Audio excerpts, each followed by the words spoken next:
भगवान के लिए नमोस्तु करते हैं तो ओम जय जय जय नमोस्तु नमोस्तु नमोस्तु। नमो रिहंताड़म आदि जो पंच परमेष्टि का नमोकार मंत्र है, इसको आर्या छंद में पढ़ा जाता है।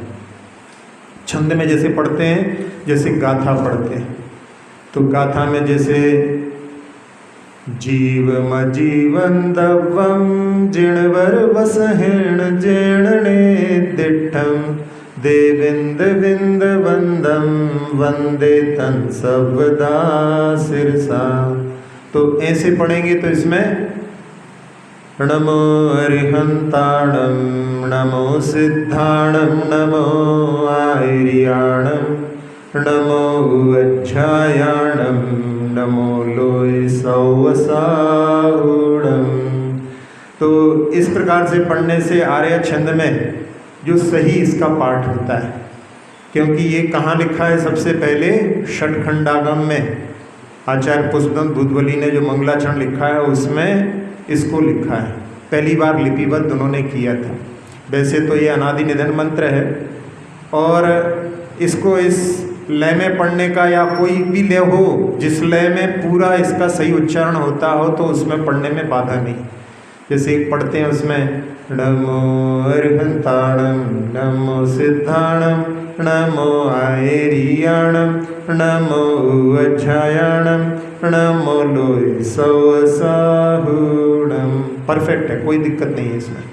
लेकिन जहाँ मंत्र के रूप में इसको पढ़ने में क्या ध्यान रखना पड़ता है कि इसमें 58 मात्राएं हैं, और 58 मात्राओं में यदि अपन इसकी मात्राओं को गिने तो मात्रा गिनना भी बड़ा सरल है।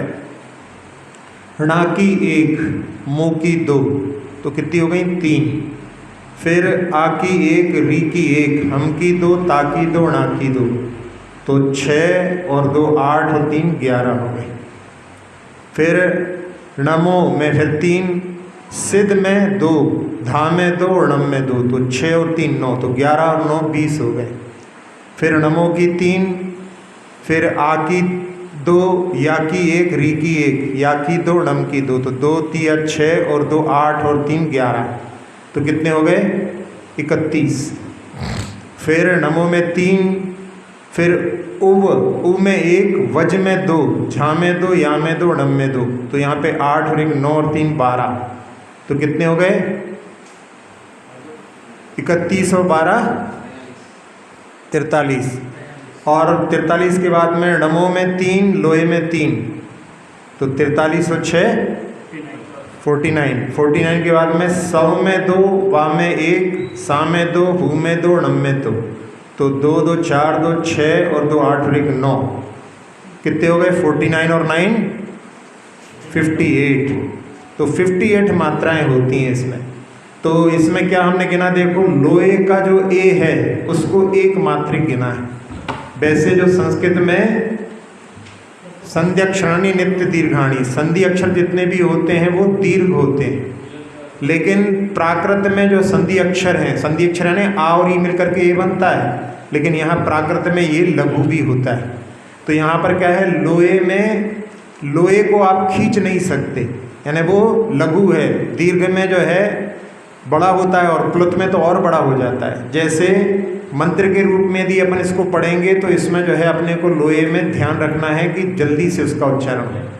तो नमो अरिहंताणम नमो सिद्धाणम नमो आयरियाणम नमो अज्जायाणम नमो लोय सौवसाहुणम। तो ये जो है जल्दी से लेना है। अब जैसे जो लता मंगेशकर का भजन है, भजन के रूप में गाने में कोई बाधा नहीं, उन्होंने क्या किया, नमो लोए, उसको प्लुत कर दिया। तो भजन के रूप में कोई बाधा नहीं है, लेकिन मंत्र के रूप में इसका उच्चारण जो है 58 मात्रा में ही होना चाहिए। तो उसमें ए जो है एक मात्रिक है। तो एक एक अक्षर का, एक एक शब्द का सही उच्चारण करना, पहले बताया था कि सम्यक ज्ञान के 8 अंग होते हैं, उसमें पहला अंग है शब्दाचार।